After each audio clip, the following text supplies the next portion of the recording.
Hey everyone, welcome back to today's super exciting episode. I'm your host, Knox, and I'm joined by my amazing guest, Liya, who's here to help us unlock the secrets of confident small talk. Liya, how are you feeling today? Oh, Knox, I'm so pumped. This topic is right up my alley.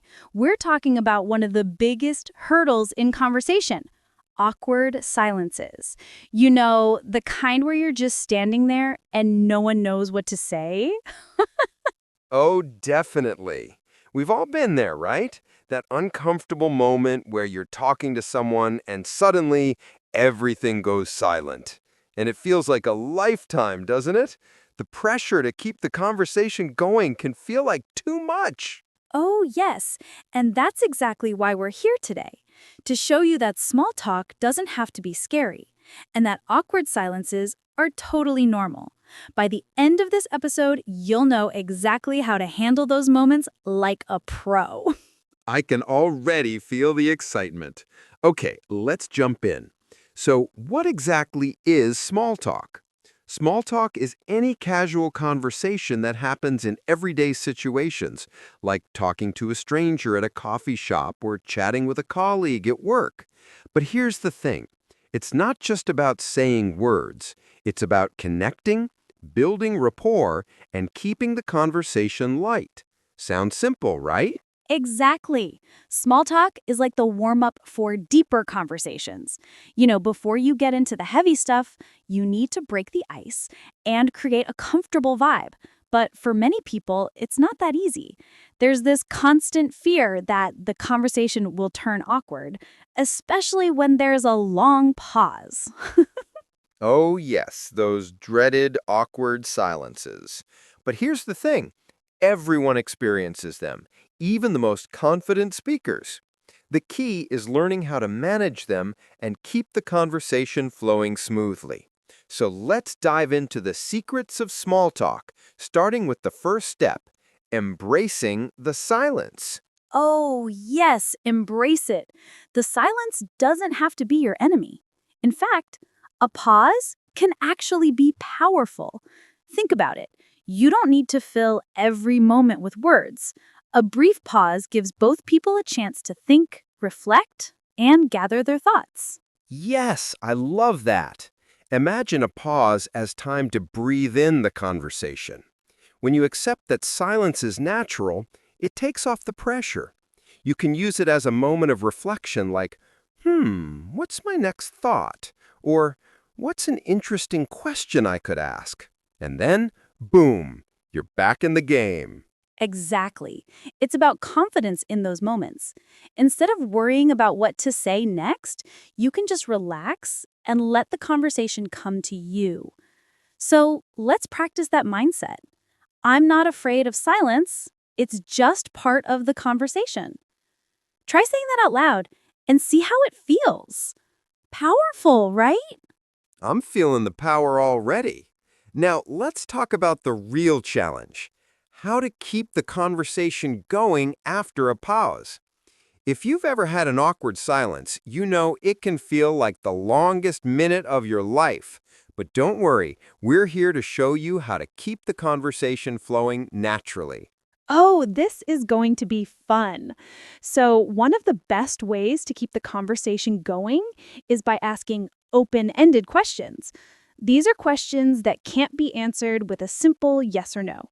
For example, instead of asking, "Did you have a good weekend?" Try, "What did you do over the weekend?" See how much more engaging that question is? Yes, it's like opening up a door for more conversation. When you ask an open-ended question, you're giving the other person a chance to share something meaningful, and that will naturally keep the conversation going. It's like saying, "Hey, tell me more." Right. And here's a tip. Whenever you get an answer, follow up with another question based on what they said. For example, if someone says, "I went hiking this weekend," you could follow up with, "That sounds amazing. Where did you go hiking?"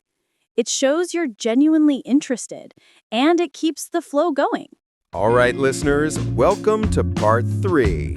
By now, you're probably feeling like a small talk pro, right? We've already covered the basics, how to overcome awkward silences, and even how to keep things flowing naturally. But now it's time for some advanced tips that'll take your small talk game to the next level. Cool, eh? Oh, yes, Knox. This is where the magic happens. Now we're going to show you how to not just survive small talk, but excel at it. And let me tell you, these tips will make you sound confident, authentic, and effortlessly charming. Are you ready to dive in, Knox? Oh, I'm more than ready. So let's start with building rapport. You know, when you meet someone and you want to build a strong connection right away, rapport is key in small talk. So how do you do it? It's all about finding common ground and making the other person feel like you get them. Right, Leah? Yes, the secret sauce to great small talk is relating to the person in front of you. This could be something as simple as, "Oh, you love pizza too? What's your favorite topping?" Or, "You're into hiking. Me too. Where's your favorite trail?" That's where rapport starts. It's about finding those little connections and making them feel heard and valued. Exactly. And you can do this by asking follow-up questions based on what they say. So if they tell you they love hiking, instead of just saying, "That's cool," ask, "Wow, that sounds amazing. How did you get started with hiking?" By doing this, you're deepening the conversation and showing that you're genuinely interested in them. Right. And when you find that common ground, it's easier to keep the conversation going because it feels like you're on the same wavelength. But here's a little hack. If you're struggling to find a connection, don't be afraid to ask them about their interests. People love to talk about themselves, and it can spark an awesome conversation. Oh, totally. People love to talk about their passions. So if you feel like the conversation is going dry, just ask about their hobbies or what they're currently into. It's like giving them a chance to shine. And you get the bonus of learning more about them too. It's a win-win.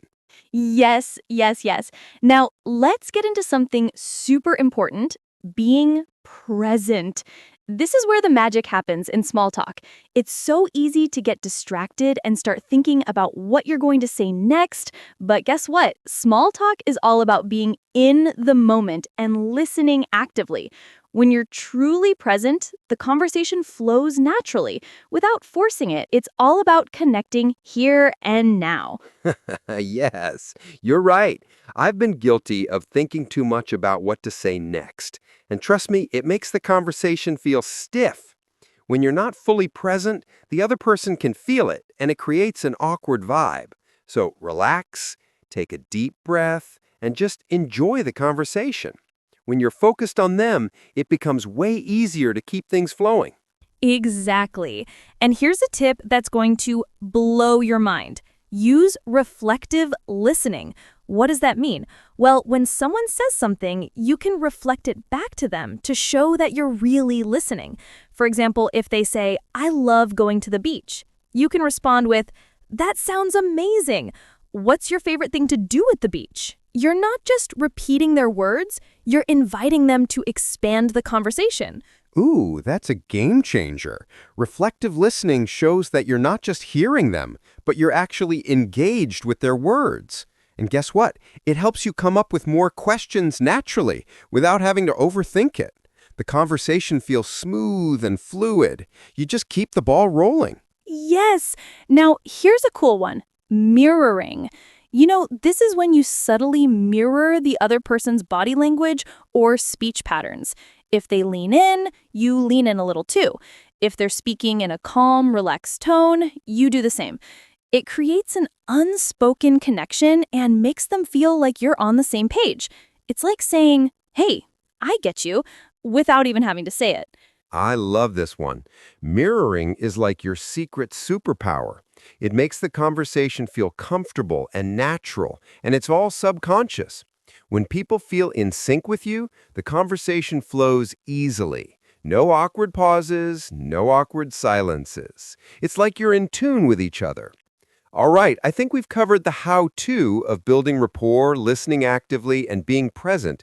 But now let's wrap up this part by practicing. Leah, let's pretend we're meeting for the first time at a coffee shop. We're making small talk. What would you ask me? Oh, I love role playing.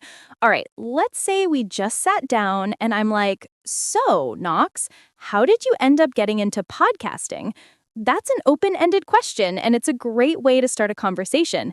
It's not too personal, but it still invites a real answer. Great question. And I'd say, well, I've always loved talking to people, and one day I just thought, why not record these conversations? And now I'm here talking to you on this amazing podcast.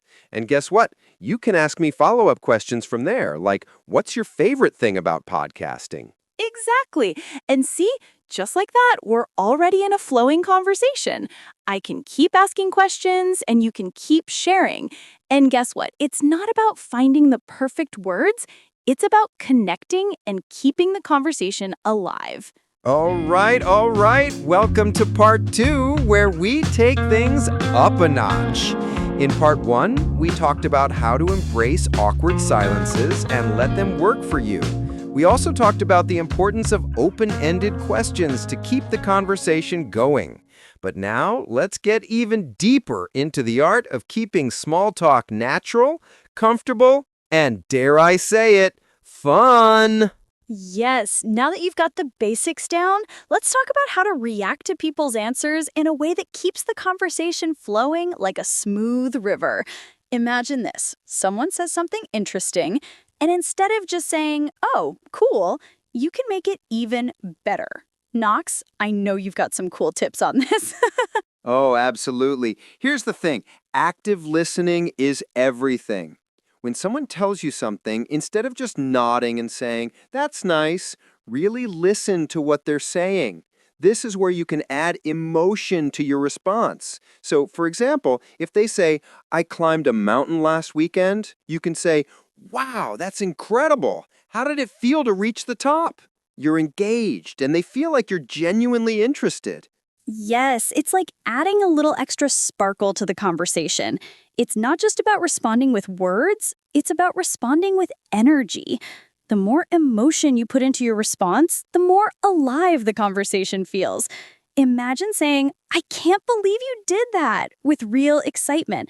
People love that. It makes the conversation so much richer. Exactly. And don't forget, body language plays a huge role in small talk. Even though we're talking about words, your facial expressions, gestures, and even how you move your hands can make your conversation feel genuine. If someone tells you an interesting story, show it on your face. Raise your eyebrows, lean in, and make them feel like you're right there with them. Absolutely. Smiling goes a long way, you know? You could be saying the most awesome things, but if your face is saying, "I'm bored," it's gonna totally ruin the vibe. A big smile and eye contact show that you're present and engaged, not just listening, but actually feeling the conversation with them. It's contagious. Oh, yes. And speaking of making your conversation feel contagious, let's talk about something super important: sharing your own experiences. If you're having a conversation and someone tells you about something they did, don't be afraid to add your own story too. It's not about making it all about you, but it's about creating that connection. Like if they say, I went hiking last weekend, you could say, oh, I went hiking too. It was such a beautiful day. I remember climbing up and seeing the most amazing sunset. Oh, I love that. It's like saying, "Hey, I've been there too." And when you share your own experiences, it makes the conversation feel more equal. It's not just a one-sided exchange, it's a dialogue. People love to share. And when you add your own experiences, it opens the door for them to open up even more. It's like saying, "I'm just like you." And that builds a strong connection. Exactly. And this brings us to a really important tip. Don't overthink it. Small talk doesn't need to be perfect. Sometimes you'll run out of things to say, and that's okay. It's completely normal to have pauses. The key is to stay relaxed and let the conversation flow naturally. If you get stuck, just ask another question or make a fun observation about the situation. For example, if you're talking to someone at a party and it goes quiet, you could say, I love how lively this party is. How did you end up meeting these people? See, it's an easy way to get things back on track without feeling awkward. Oh, yes! And guess what? If you feel like you've hit an awkward silence, it's okay to acknowledge it with humor. For example, you could say, haha, well, this is the part where we stare at our drinks, huh? And guess what? Laughter is the best way to break the ice. When you laugh together, you've instantly built that connection, and it feels like you're just two people having fun instead of stressing over what to say next. I love that. Humor is such a powerful tool in small talk. It's like saying it's okay to be awkward sometimes. And when you both laugh about it, it takes the pressure off. So don't be afraid to laugh, make fun of the situation, and show that you're comfortable with the silence. That's confidence right there. Exactly. And here's the last tip for this part. Always remember that small talk is about connection, not perfection. It's about creating a space where you can be yourself, listen actively, and enjoy the conversation, whether it's with a stranger, a colleague, or even a friend you haven't seen in a while. Just focus on having fun and being open. The more you practice, the more natural it will feel. And before you know it, you'll be a small talk expert. And here we are, part 4. You've made it this far, and by now you're probably already feeling a lot more confident about your small talk skills. In part 1, we embraced the silence. In part 2, we dive deep into how to keep things flowing naturally. Then in part 3, we built up your rapport and gave you some advanced tips. Now it's time to wrap this up with some final thoughts and extra tips that will have you confidently handling any conversation that comes your way. Oh my gosh, Knox. I'm feeling so excited for this final part. We've covered everything from how to break the ice to handling awkward silences, and now we're going to give our listeners a superpower to own small talk like never before. Yes! So, here's the first secret. Small talk is all about being genuinely curious about the other person.